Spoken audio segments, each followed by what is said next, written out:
Assalamualaikum dan salam Sarawakku sayang. Bersama saya Mariam Zanaria. Tumpuan berita. Premier Sarawak Datuk Pak Tinggi Tan Sri Dr. Abang Abdul Rahman Zohari, Tun Datuk Abang Openg menerima kunjungan hormat daripada Perbadanan Kemajuan Teknologi Malaysia MTDC di Wisma Bapa Malaysia pada Jumaat. Kunjungan selama lebih kurang 30 minit itu diketuai oleh Ketua Pegawai Eksekutifnya Datuk Nur Halim Yunus bersama dengan Pengerusi Perbadanan Ekonomi Digital Sarawak SDEC Tan Sri Datuk Amar Muhammad Marsyidi Abdul Ghani dan Pengurus Besar Lembaga Multimedia Sarawak SMA Dr. Zaidi Razak. Bercakap kepada media, Datuk Nur Halim memberitahu tujuan pihaknya mengadakan kunjungan hormat terhadap Premier Sarawak adalah untuk berkongsi beberapa maklumat mengenai kerjasama di antara MTDC dan SDEC yang sudah berlangsung selama beberapa tahun. Di antaranya adalah kita mengerjakan kerjasama dalam bidang industri khusus dan kita pun telah mengenal pasti beberapa masyarakat dalam bidang robotics, 3D printing untuk kerjasama di antara MTDC dan SDEC. Dan kita juga ada kerjasama dengan Universiti Malaysia Sarawak untuk program kejuruteraan dalam bidang retrofitting yang akan melibatkan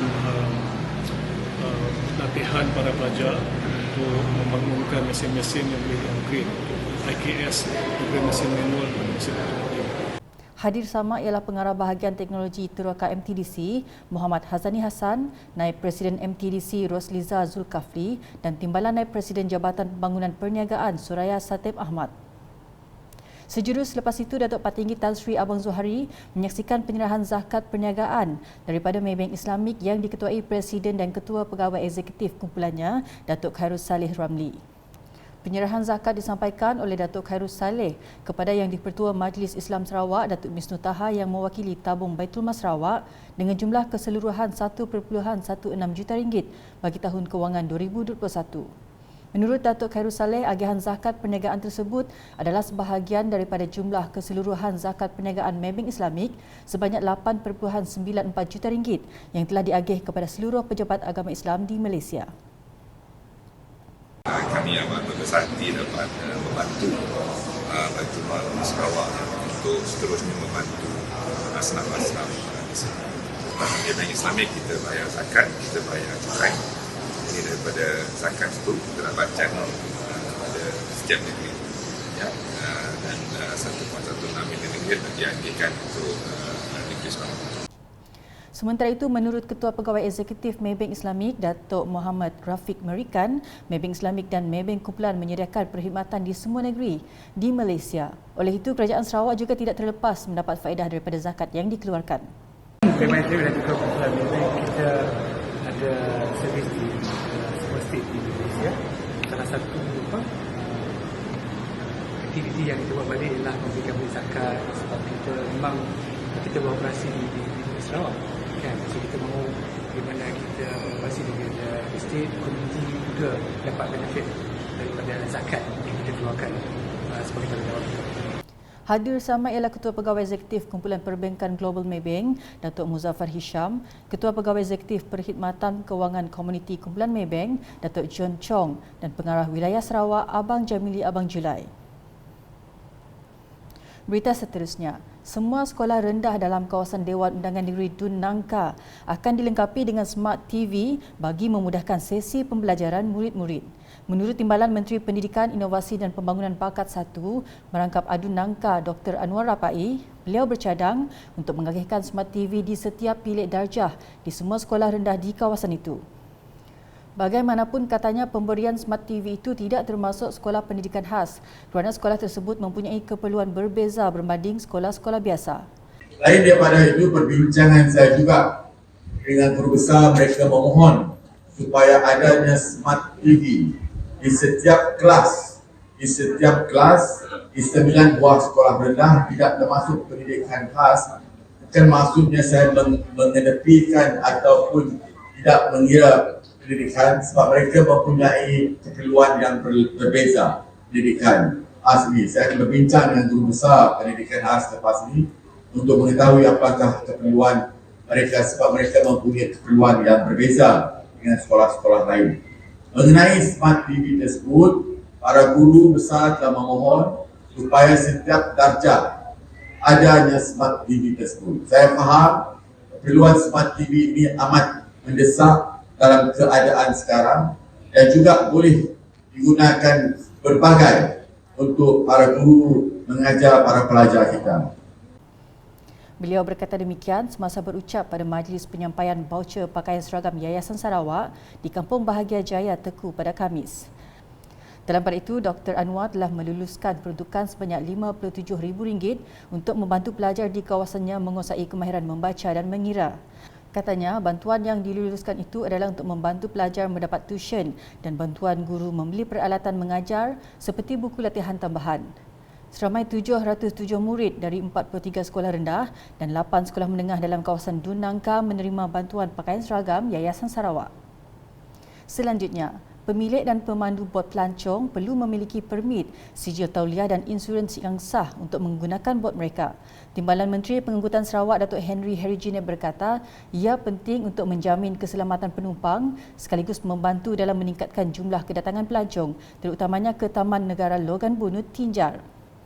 Kita memberitahu yang kita prihatin dari segi keselamatan, dari segi kebersihan sungai dan tasik seumpamanya. Dan kepada penumpang, pemandu, pemilik bot itu adalah di bawah tanggungan pihak lembaga sungai. Pemandu dan pemilik seharusnya mempunyai sijil yang bertauliah dan juga mempunyai insurans, mempunyai lesen untuk membawa bot. Ya, permit untuk membawa bot itu penting. Kalau tidak, mereka tak boleh beroperasi di tasik ini dengan SFC. Kalau FFC tidak mempunyai bot, bermakna kita kekurangan pelancong yang datang tak boleh melawat tasik. Jadi kita mempunyai kolaborasi bersama agensi supaya apa yang kita kerajaan telah usahakan selama ini untuk mempromosikan Logan Bunut ini dapat kita teruskan. Beliau berkata demikian dalam program kebersihan dan keselamatan sungai dan Majlis Penyerahan Bantuan Sarawak Kusayang BKSS 8.0 di Taman Negara Logan Bunut, Tinjar pada Rabu. Dalam majlis sama, Datuk Henry telah menyerahkan cek bantuan khas Sarawak Kusayang BKSS 8.0 berjumlah RM500 seorang kepada 4 pemilik dan pemandu bot yang terjejas ekoran penularan wabak COVID-19. Selain itu, beliau turut menyerahkan jaket keselamatan kepada 34 orang pengguna sungai di kawasan berkenaan. Di Kuching, industri pembinaan kini berkembang pesat dan merupakan antara penyumbang terbesar kepada pembangunan ekonomi Sarawak dan Malaysia secara amnya.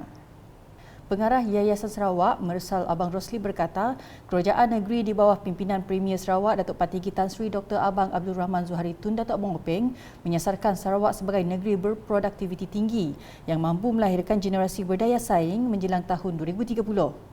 Di samping itu, katanya Yayasan Sarawak telah diamanahkan untuk melaksanakan aktiviti dan program yang menyumbang kepada pemerkasaan pembangunan, pendidikan dan modal insan di negeri ini. Di Sarawak, hampir separuh daripada projek-projek yang melibatkan pembinaan infrastruktur dalam konteks oil and gas memerlukan ramai 30 ini seperti yang diberitahu oleh saudara Yusri tadi adalah terlalu sedikit. They need hundreds of you. So SRC Global Resources akan membantu untuk melatih kita, untuk melatih anak-anak kita yang berada di luar bandar. I told saudara Yusri, you go outskirt of Sarawak. Ramai pelajar-pelajar kita di ulu-ulu. They got nothing to do, sitting down, bergantung hidup dengan mak bapak. Bring them out. Beri mereka latihan, beri mereka pekerjaan supaya lepas mereka mendapat sijil seperti anak-anak sekalian dapat membantu mak bapak di rumah nanti. Beliau berkata demikian ketika menyempurnakan Majlis Graduasi Batch 1 2022 program Scaffolding Industri Minyak dan Gas di Auditorium Yayasan Sarawak di sini pada Khamis. Dalam pada itu, seramai 30 pelajar tajaan Yayasan Sarawak telah berjaya menamatkan latihan bakal menerima sijil kecekapan kemahiran di dalam bidang pemasangan perancah pada majlis tersebut. Saya ingin sekali lagi merakam setinggi-tinggi tahniah kepada kamu semua, para graduan yang telah menamatkan latihan di SRC Resources. Sukacita saya ingin menasihatkan saudara-saudara sekalian agar menggunakan peluang dan kesempatan yang diberi untuk menimba pengalaman dan mengaplikasikan kemahiran yang ada dengan sebaiknya. Sesungguhnya pencapaian saudara-saudara sekalian bakal menjadi pendorong untuk lebih ramai pelajar luar bandar di sana untuk mengikuti program ini di masa hadapan. Wartawan UKAS sempat menemu bual graduan dan bapa kepada graduan mengenai perkongsian pengalaman mereka semasa menjalani latihan di SRC Global Resources Sendirian Berhad. Muhammad Nazri Fitri melahirkan rasa bangga dan teruja selepas berjaya menamatkan latihan dengan harapan dapat membantu keluarganya pada masa akan datang. Lekas habis mula kursus tu kami orang rasa happy juga lah sebab peluang pekerjaan lepas tu terbuka banyak. Jadi ngambil masa juga lah, masa tu sebab proses untuk kerja ngambil masa. Tapi peluang pekerjaan sentiasa ada lah. Sekurangnya kami dapat nolong keluarga kami, dapat kira membuktikan lah walaupun kami orang saya ada pendidikan, kira saya ada diploma, degree, kami orang masih berpeluang dapat gaji lebih juga ada orang lain lah. Jadi bagus juga lah kami beri pendapat juga untuk anak-anak muda boleh coba untuk mengikuti kursus scaffolding. Sementara itu, bapa kepada graduan Narawi Sebli berkongsi perasaan gembira kerana latihan seperti ini membuka peluang kepada anak-anak muda untuk berjaya di masa depan. Sebagai seorang bapa, saya berasa syukur kepada Allah SWT kerana dengan tidak semena-mena kita telah mendapat memberi satu peluang pada anak-anak untuk terus berjaya di masa hadapan. Dan saya rasa bangga lah kerana dengan adanya program macam ni, Kerajaan Yayasan Sarawak memberi peluang kepada kita untuk mempertingkatkan hidup, taraf hidup kita sebagai masyarakat di luar bandar. Manakala di Bintulu, sebanyak 11 bahagian daripada pelbagai agensi kerajaan dan persekutuan serta badan berkanun telah mengesahkan penyertaan dalam kejohanan sukan tenis Majlis Kebajikan dan anggota-anggota Kerajaan Sarawak, Maksak Sarawak 2022. Menurut pengerusi Maksak bahagian Bintulu, Datuk Jack Aman Luat, kejohanan tersebut akan berlangsung selama 3 hari bermula 5 hingga 7 Ogos ini. Saya turut dimaklumkan bahawa kejohanan Maksak Sarawak Games 2022 tenis antarabahgian Sarawak kali ini dianjurkan adalah bertujuan sebagai platform untuk pemilihan pemain tenis lelaki dan wanita yang berbakat bagi membentuk pasukan tenis yang akan mewakili Maksak Sarawak dalam pertandingan kebangsaan tenis di mana Kuching merupakan tuan rumah pada bulan hadapan. Beliau berkata demikian semasa berucap dalam majlis perasmian kejohanan sukan tenis Maksak Sarawak antara bahagian di Hotel Promenade Bintulu pada Khamis. Datuk Jack yang juga residen bahagian Bintulu menambah, kejohanan sukan ini dianjurkan adalah satu usaha untuk mewujudkan semangat setia kawan, semangat muafakat dan kesungguhan untuk mencapai sesuatu tujuan untuk dikongsi bersama-sama. Beralih ke laporan dari Dewan Rakyat, fasa 1 bagi pembangunan projek Lebuh Raya Pen Borneo LPB Sarawak kini mencapai 84% siap setakat Jun 2022. Menteri Kanan Kerja Raya Datuk Seri Fadilah Yusof memberitahu fasa 1 bagi program ini yang bermula dari Teluk Melano ke Miri sepanjang 786 km dijangka siap sepenuhnya pada suku pertama tahun 2023. Beliau menjelaskan beberapa pakej dan seksyen telah dibuka untuk pengguna jalan raya secara berperingkat seawal 2019 iaitu seperti tertera.